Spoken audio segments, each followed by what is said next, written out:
Hello everyone and welcome to the United Stand. Manchester United 2, Villarreal 0. Our first away win in the Champions League since PSG.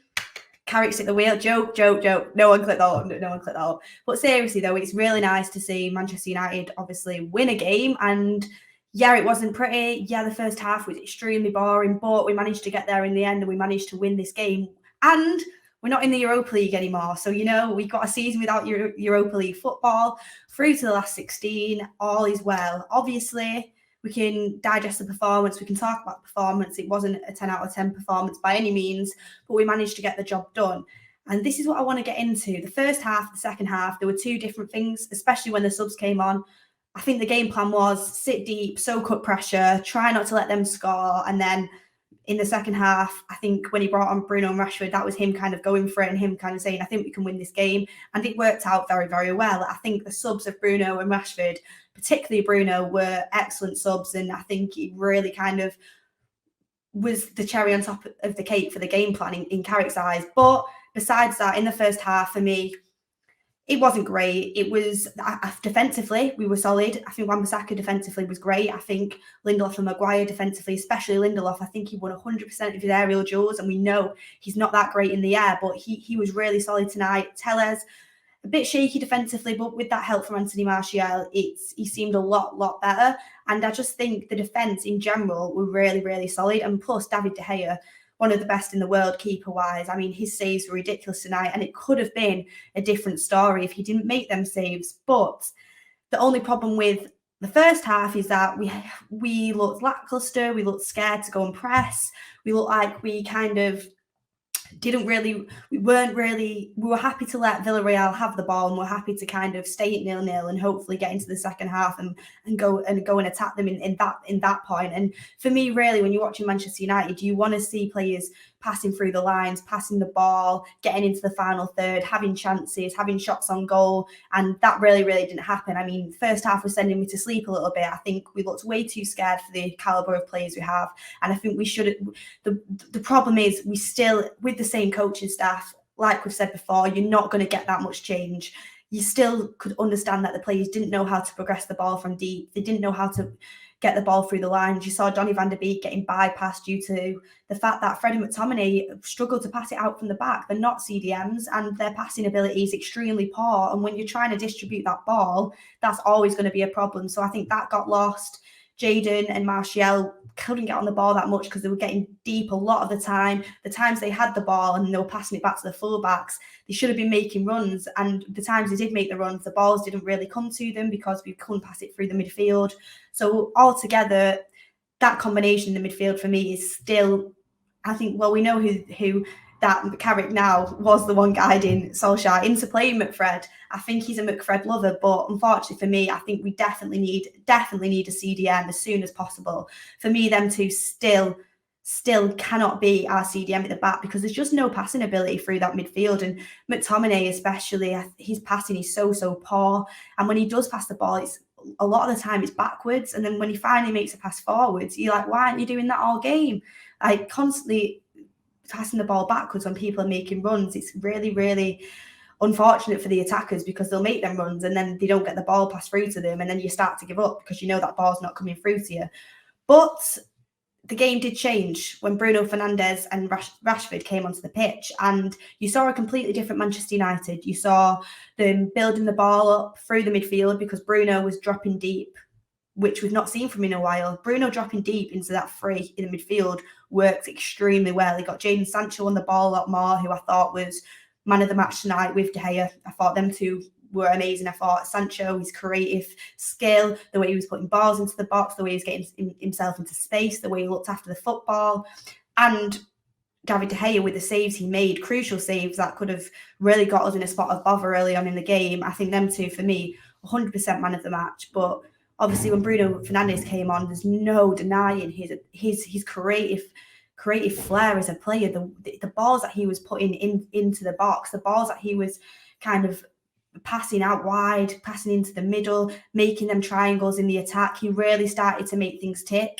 And for me, it was a massive indicator that, yes, we are massively still reliant on Bruno Fernandes, but when you've got creative players like Rashford and Sancho on the wings, kind of helping you with Ronaldo dropping deep as well.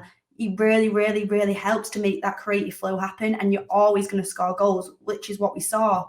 Another positive effect was that, I don't know if it was from the coaching staff, it must have been, because in the first half we were dropping so deep, and not pressing at all. But when Bruno came on, first time he went and closed down the keeper, that mistake was made, and you saw that chance that could be made, and everyone then started to press well together. Fred had a completely different performance. I thought he was okay in the first half. His passing wasn't great, but in the second half, he had a much better performance.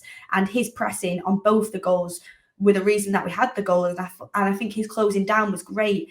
Fred, for me, when he gets to the ball and he gets his foot in and he presses you off the ball, he's like a wasp when he comes around you. That's his best attribute, and that's what we should be using for. He's not a sole CDM who can pass the ball out. He's not going to hold his position, because that's not what he is. He plays in a 3. He does it for Brazil, and he's done it at Shakhtar as well. He's not a sole CDM, but when you get him hovering around the ball, pressing, closing you down, he's always going to cause you problems. And that was a great strength from Fred in the second half. And obviously that goal from Ronaldo, I saw on Sky they were saying it's quite an easy finish. I think that's a great finish, and not many of our players would have scored that goal. And Mr. Champions League obviously scores that goal, and it brings momentum. Bruno Fernandes as well. On that last goal, it came from Fred. It went to Rashford. I think he went to Bruno. And then Bruno putting that ball through to Sancho, who's had such a great game, and it was such a good pass. Bruno could have took that ball on himself and possibly scored, putting it through to Sancho and setting his goal-scoring record alight for Manchester United, smashing that goal into the top corner. I was so happy for Sancho, because I tell you something, when a proper coach and a proper manager enters this team, the attacking ability from Manchester United, I think, is going to be off the scale. I think Sancho, if he gets a right back that can actually assist him going forward, because for me that's Wan-Bissaka's weakness. I thought he was getting in the way of Sancho a lot going forward. His passing was not great. His touch is pretty poor, and he doesn't give you much going forward, especially in the overlap and creating space for Sancho. I thought it made it really difficult for him. But when he gets that right back that can help him and assist him and help his play, when he starts interlinking with Bruno more often, Rashford, we saw it a little bit at the end of that second half, Ronaldo, other players, Ahmad, Martial, who we've got on the bench, I think our attacking flair is going to be extremely good, because what Manchester United can do, if they get the ball in that final third and they have chances on that ball, they will create goals and they will score goals with the attacking talent we've got. The problem that we've been having for so long, and it's because we don't have a good coach that coaches these players into what positions they need to be in, where they should be passing the football, who's the partners, who they're getting back, who is the defensive partner, what shape they should be in. These are all things that we've really struggled with, which is why we find it so hard to play the ball through midfield. Also partly due to the fact we're not great for it playing it out from the back. Once we start seeing this coaching happening, actual football elite management coaching, you'll start seeing these players really come into life and really starting to take Manchester United to the next level. On a positive note, the defence had a good game. We kept a clean sheet, which is all you can ask for, especially going into the Chelsea game. And we know that if you keep a clean sheet, these Manchester United forwards are always going to give you opportunities, especially with Ronaldo in the team. So that should be the main focus for Manchester United, while they're without a manager that can come in and bring his philosophy into this team and kind of mark his stamp on this team and get the players playing through the midfield, get the players passing the ball, get certain patterns of play happening with the overlaps, because overlaps are massive for me, and we were missing them throughout the game, really until the final part, when we were really throwing it at Villarreal. We were missing them overlaps all game, and if you're Manchester United, you should be going at these players and pinning them in. People will say we did really well to win this game. We have. But you've got to look at it. Villarreal are 12th in La Liga. They're not an amazing team.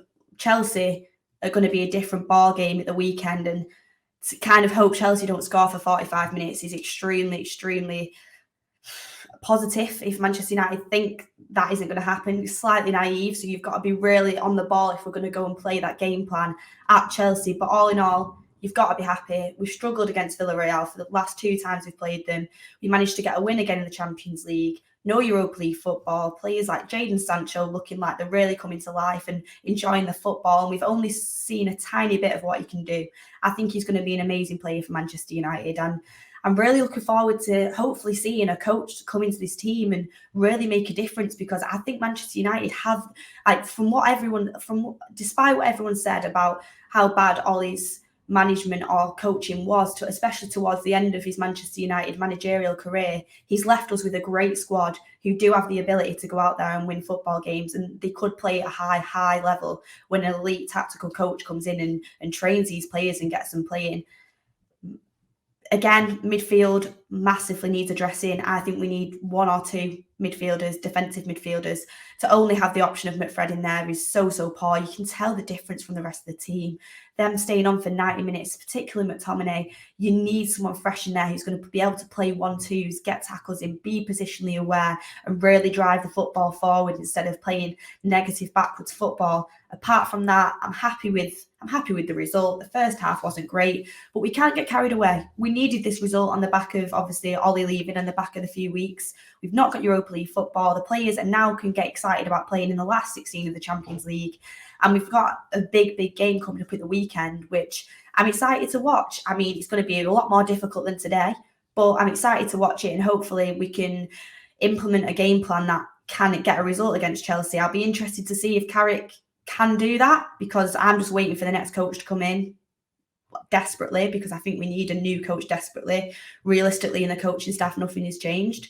But as soon as the next coach comes in, you get to see Manchester United bring on a new era and hopefully get playing and start winning big trophies. But tonight was just the start of, obviously, Carrick's reign, and hopefully we can get some results in before the new coach comes in. But obviously, guys, as always, put your comments down below. What did you think of the game? Do you think it was good enough to play like that away from home in the Champions League and get the result? Is the result all that matters? What are you guys feeling about the midfield? Do you think Bruno deserved to be dropped? Do you think he was a good impact sub? Obviously, get your comments in down below, and I'll see you again at the Chelsea game.